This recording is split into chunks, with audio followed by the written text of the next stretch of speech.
Now today I'm actually standing near the monument that was erected to the finding and the local history of the Ardagh Chalice, and its links are amazing and centred right in the centre here of the wonderful townland village and town of Ardagh in County Limerick. My very good friend Billy Maguire joins me now. Billy, good to see you again. Hello, John, and hello to all your viewers and listeners. At home and abroad. At home and abroad. That's wonderful. It's just wonderful because nobody else is doing it, you know. And I'm so disappointed that the Free State government has aired all this out. Yes. You know, they can't do that, and we will go through that today. Yes. The peace, reconciliation, which is so important for us.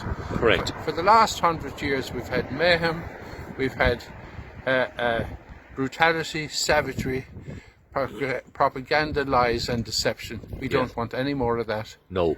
We want the truth and the facts to come out. Well, we certainly want the modern day politicians to put a halt to their pay rises. Such as... And people suffering with businesses closing. I mean, that's the 21st century political landscape we have now.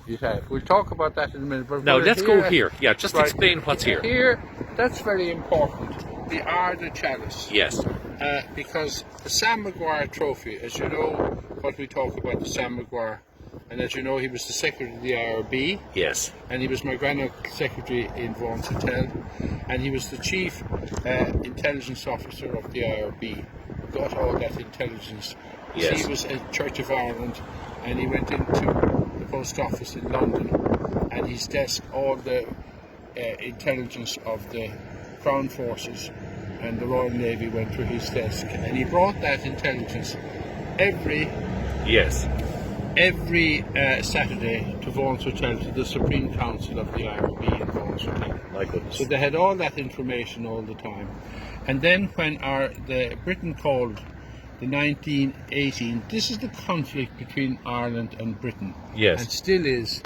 The Crown of England at the time, Henry V, or George V. George V, and his government, they wouldn't recognise the legitimacy of that sovereign Dáil government. Yes. By the will and wish of all the people of the 32 counties. Now that was the 1918 election. That's the 14th of December 1918. Yes. People need to know this. The democratically elected, legal, valid and bona fide government came from that. And this is where we're going to go into this afterwards, the peace, reconciliation, and to Pope Pius XII, and what happened. But what we have at the moment is a free state that was imposed on the 6th of December 1921 by the Crown of England. And we said the 1918 32 county election by the will and wish of all the people of the territory. That established all our territory, right from down the border with Britain, the Irish Sea, to the border with the United States of America and Canada. We can go right into because of the sovereignty. We brought sovereignty. It's the sovereignty of God and the sovereignty of mankind. That's what the IRB still do. Yes. We're not a religious organisation, we respect all religions, bona fides religions. Yes. What we do, and we respect the sovereignty of God and the sovereignty of man. And you know the harps. Yes. And the 2 5-stringed harps. You put your hands up in the air, and you make the harp sign on your left hand. That's the sun ship that grows all our food, and that's the moon ship that controls all the cycles of life. You put your two together, and you were born in the image of God. No man or woman understands God, but you can understand those 2 5-stringed harps, which were on the Ark of the Covenant and were brought here to by our ancestors to Lochgar, which you can see from here. Yes. And that was the sacred site. Yes. And that they're over the 4 courts, but they're not properly aligned, and that's a disgrace. Deliberately. When we were talking about, about the IRB, they founded the GAA, and the Ardagh Chalice, which we will see here. Okay, we'll go over here. Yeah. That's It's a wonderful sculpture. it is. Fantastic. And I know the lady that was one of the people responsible for that. Yes. Honor Horan, and it was the village here that put that up, and the Sam Maguire is a replica of that. Very, very few people, if any, know that. But That the isn't that a Sam scandal? Maguire is actually the Sam Maguire Cup that we have on All Ireland Day every year for so many decades is a replica of the Ardagh Chalice. There you are. And we'll go up Amazing. to see that in a minute. We'll go up to the village, Yes. to the fort, The fort. that it was founded. And you have the names of the people. I do. It says here that home of the Ardagh Chalice, found in Rianasta Fort, Ardagh, in late September 1868 by Jim Quinn and Paddy Flanagan. And one of What a those, one find. of them went to Australia, Yes. and I think his family could still be there. They probably don't even know that, Mm-hmm. because this is only recent. You can see it's only a recent. A great piece of work.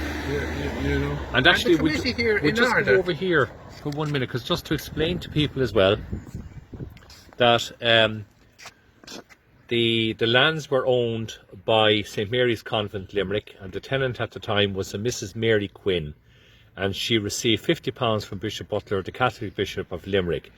Now, also, I believe in 1868, the two gentlemen that found the Ardagh Chalice were out actually digging potatoes. You could read it, John. You should read that for the people. Yes, I think you should start at the beginning. The Ardagh Hoard. Well, The Hoard. yeah. That's important. That people Yeah, know. we'll just read it here for people. The hoard was discovered in Riarsta Fort near Ardagh, late September 1868. It is likely to have been concealed during the 10th century AD, which would have been about the 900 years. That's amazing. The discovery was made by Paddy Flanagan, Jim Quinn, while digging potatoes in the fort. The spade struck a metal object, the bronze chalice, and upon further investigation, they found the hoard of valuables, which had been partially covered by a flagstone. Now, the hoard consisted of 2 chalices and 4 brooches. Each brooch was up to 30 centimetres long, and 3 had elaborate Celtic designs. The 4th was called a thistle brooch. The chalice stands at 17.8 centimetres high and is 19.5 centimetres in diameter. The bowl and the foot are made of beaten, lathe polished silver. The stem is cast gilt copper alloy. It is decorated with gold filigree, granulation, stamped and open work metal ornaments, multicoloured enamels and a large rock crystal. The stem is a large, elaborately decorated with Latin designs, animal ornamentation, fret patterns and a honeycomb-like interlace. The chalice has an inscription detailing the names of the 12 apostles. The chalice is a calyx ministerialis, that is one made to dispense Eucharistic wine to the congregation. The Ardagh hoard is on permanent display, thankfully, in the National Museum of Ireland, and we'd just like to say well done to the sculptor Jack McKenna, builder John Shields, assisted by Mike and Paddy Daly, because this is absolutely magnificent sculpture. It is. It really it is. But one thing that struck me, Billy, Put all that, you've all that now. all of that there. And But you know the one thing though that really stands out about the Ardagh Chalice? 900, the years of 900. Look at the intricity that they had. The design, the Celtic designs. you see, this is Incredible. and this is what you did in Askeaton, which is Yes, just down the correct. road. Mind-boggling. What- Yes. The Irish old monks and friars, you know, those old monasteries and friaries were the universities of the day. Correct. They had all that information. Yes. How to build your ship, Yes. which is on the top of there you are. That's right. Yes. And all that, we put all that up on billymaguire.com. Yes. So, you know, it's there for people to and investigate it themselves. Yes. I'm not going to tell people what to do or what to say. Well, I'll put it like this to you. After all your interviews over the last 14 months, they're talking and Well, they're investigating they it should go. themselves. And we're coming to the final part. Yes. This is the 100 years of the division. And, Yes, correct. What they call the Free State, and the propaganda lies. John, there is no place for that anymore. No, not in the 21st century. Out, and young people shouldn't. Now we're going to head to the fort.